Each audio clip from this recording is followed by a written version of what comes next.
Goeiedag. Ek wil vandag gesels oor die gevaar en krag van copycat. Wie volg jy? Ons sien dit baie duidelik in kinders.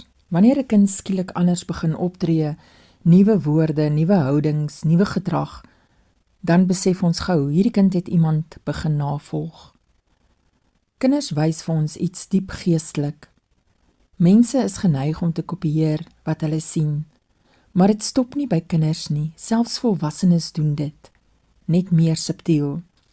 Die vraag is nie of ons navolg nie, die vraag is, wie volg ons?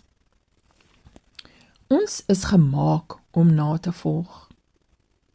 Efesiërs 5 vers 1, wees dan navolgers van God soos geliefde kinders. Die woord sê soos kinders. Hoekom? Want dit is hoe kinders leer, deur te kyk en te kopieer. Dit wys vir ons, nabootsing is deel van ons natuur, maar die bron van wat ons naboots bepaal ons lewe. Invloed vorm gedrag. 1 Korintiërs 15 vers 33. Slegte geselskap bederf goeie sedes. Wanneer gedrag verander, is daar gewoonlik 'n invloed agter dit. Mense begin anders praat, anders dink, anders optree, omdat hulle iets of iemand begin volg het. Wat ons gereeld sien en hoor, begin deel van ons word. Die wêreld druk ons om te kopieer. Romeine 12 vers 2, en word nie aan hierdie wêreld gelykvormig nie. Die wêreld stel 'n patroon voor, dis hoe ons almal dit doen, dis normaal, volg net die stroom. Maar God sê, moenie die wêreld se patroon kopieer nie. Kies jou voorbeeld wyslik. 1 Korintiërs 11 vers 1, wees my navolgers, soos ek dit ook van Christus is. Hierdie is 'n belangrike beginsel. Ons volg mense, maar net in die mate wat hulle Christus volg. Die standaard bly altyd, Jesus Christus.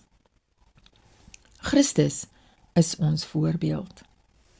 1 Petrus 2 vers 21, Christus het julle 'n voorbeeld nagelaat. Ons is geroep om nie net gedrag te verander nie, maar om karakter te vorm. Sy liefde, sy nederigheid, sy gehoorsaamheid, sy heiligheid. Dit is wat ons moet kopieer. Ondersoek onsself. Elke mens moet vra, waar het hierdie houding vandaan gekom? Wie beïnvloed my lewe? Is dit van God?